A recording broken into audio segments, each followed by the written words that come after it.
What up, my gentle nerds? I'm Ricardo the Roleplay Gamer, and I like to party.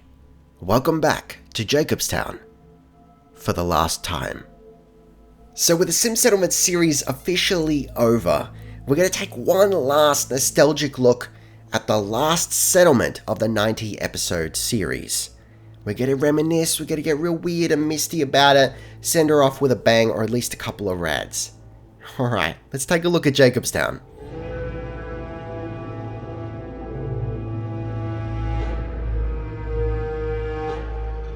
So of course, Jacobstown was built on the Krupp Manor settlement, which is not a settlement I'd ever used before on camera or otherwise. So that was pretty exciting for me. Something new, something dank to play around with. Of course, this was a modded playthrough and thus a modded build. The mod list is in the description down below. And if you haven't seen the series up to this point, there'll be links there as well if you want to get on that. So it was modded, and one of the mods we had was All Settlements Extended, which increases our buildable range quite significantly, which allowed us to build all the way down the driveway leading up to Krupp Manor. Now pretty early on, it might have even been episode 1, I decided that that driveway was going to be our main strip, our sort of commercial area where we have the bar, we have the shops, this and that, and from there the settlement just expanded out and informed a lot of our later decisions, and I think it ended up pretty well, you know, not to toot my own horn, toot toot, but from there, not including the main square, we ended up with 4 distinct districts, or quarters if you will. Hey, math, it works more or less.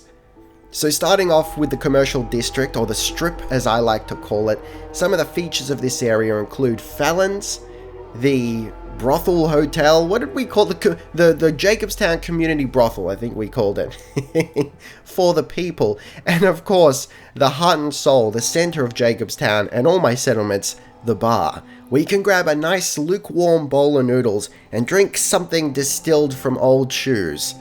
Look, it's great. It's the most happening night spot. Interestingly enough, while I have had my settlers actually hanging around the bar in previous settlements, they didn't really do that too often with Jacobstown. I'm not sure why. It might be the fact that the bar is elevated, so they might have a hard time pathing up to it. I probably could have done better with that. But hey, look, that's the way it goes.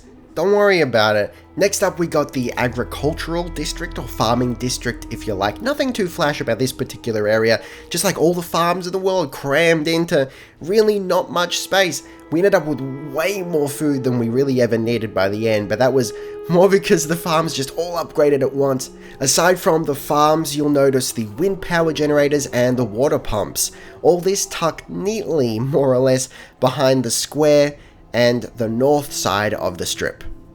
The middle to lower class residential district is an area I was quite proud of. I mean, if you saw the series, you'll remember that I spent quite a bit of time shuffling this around, trying to fit everything in and just make it not feel too crowded and actually make it feel kind of homely. So we ended up tucking this whole area pretty much just behind the bar, which is an idea I really like, because I figure, how do you make the people happy? Well, let them live right next to the bar. I know that'd make me happy. Listen, so this was initially going to be, just one level, sort of middle class area, but we ended up building a second level on top of it. Once I decided to build the dank tower that you'll see later, we sort of built off that, so we ended up with a lower middle class and sort of an upper middle class that exist behind and above the bar. So we've got the middle class residential district. What about the lower class? Well, they don't really have an area of their own. They're nestled and dispersed amongst the industrial district. You've got some sort of in the thick of it with the industrial buildings kind of scooping around the gun range and in sight of all the factories and whatnot. And then the industrial district sort of like crescents up, sort of scoops up and around and encompasses the main square. And that's where you've got the rest of the industrial. Now, it does have, water frontage, if you will. So you could say, the houses have a little bit of value there, but listen, they're behind everything. It's it's really shitty, just tucked away. No, they're not good houses. It's cramped. No. But listen, with the Sim Settlements expansion, Industrial Revolution, the industrial district was was one of my... Listen, that was a real dank play thing for me. I think the most exciting part of that was getting that mine down and realizing that we could actually walk into it. That was incredible. But other than that, the poster child or centerpiece, if you will, of the industrial district was, of course, the paper mill that unfortunately just didn't make it to newspaper level 3 status in time for the finale. But don't worry, I've got that all done, behind the scenes, so I can at least show you what the newspaper looks like. And we've even got our very first issue of the Jacobstown Bugle, of the new Bugle, listen, I don't know what we're gonna call it, but listen, I'll tell you one thing, one little dank tidbit side effect of building the paper mill is we can actually build little news machine dispenser things, newspaper machines just around the settlement, and I put 2 of them down. Oh, it just adds something, so you can scurry on in there and grab a newspaper and catch up on the news of the day. And this just in, it's real dank. But be that as it may, to finish up the main district roundup, we've got Founders Square. You know how I feel about squares and shit. It's always the first thing we plan out and the first residential plots we build. It ends up being our, I suppose, rich area, but not like only rich people live there. It's for the early birds. Founders Square, that's why it's called Founders Square. It's because it's for the first settlers. We're actually rewarding loyalty and the just misplaced, misguided trust that they put in the Ledank dynasty. They shouldn't do it, but they're stupid enough to do it, so let's give them something for it.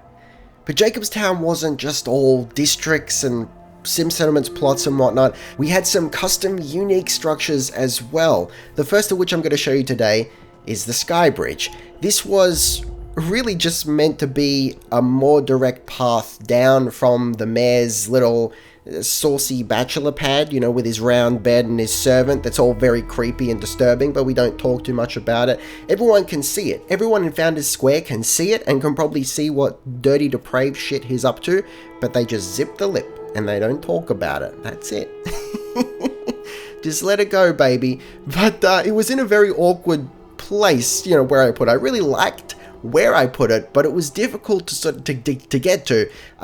One way was to go into the manor, go up to the top floor, go to the mayor's quarters, and then kind of stare down in a really quite awful bridge and stair situation. And I thought, why not build a sky bridge off of that then stares down into Founders Square, and Mayor Jacob Ledank can use it to sort of survey the land. He can look down on the industrial district and look down on his newspaper, making sure that they're not, printing anything too inflammatory about him.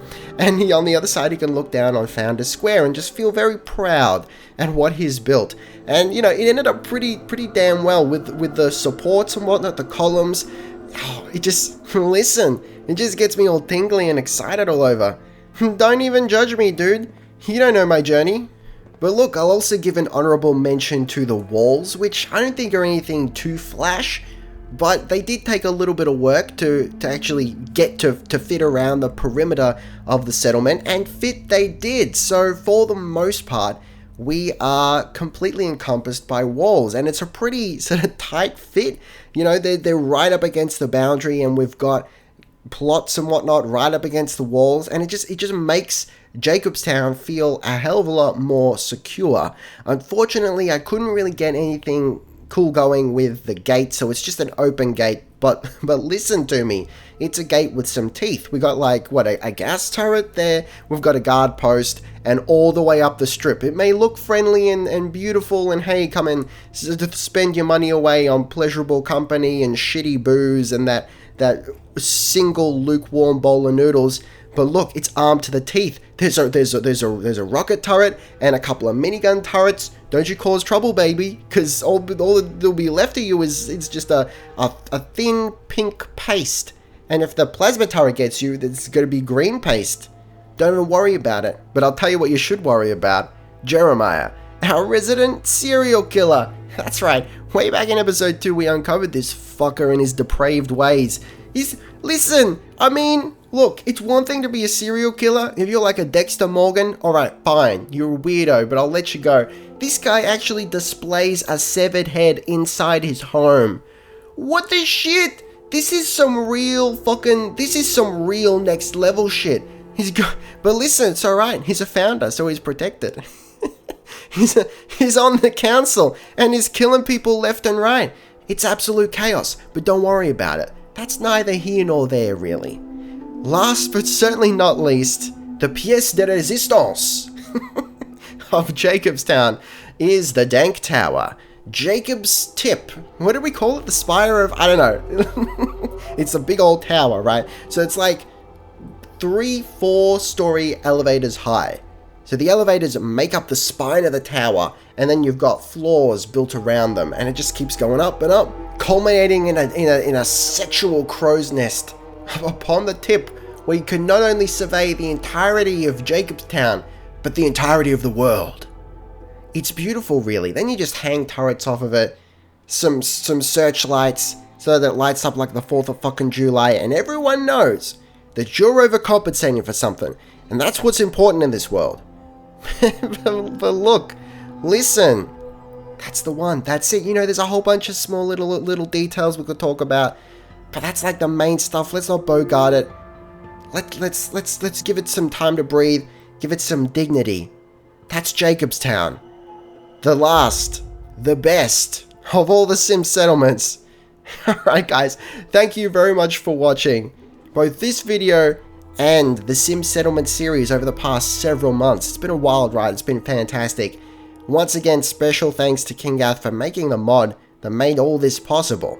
If you enjoyed the video, leave a like down below. If you didn't, hey, fight me down in the comments. Leave a dislike. But for the moment, thank you very much for watching. Taste the game, be excellent to each other, and I'll see you next time. Roleplay Gamer, out.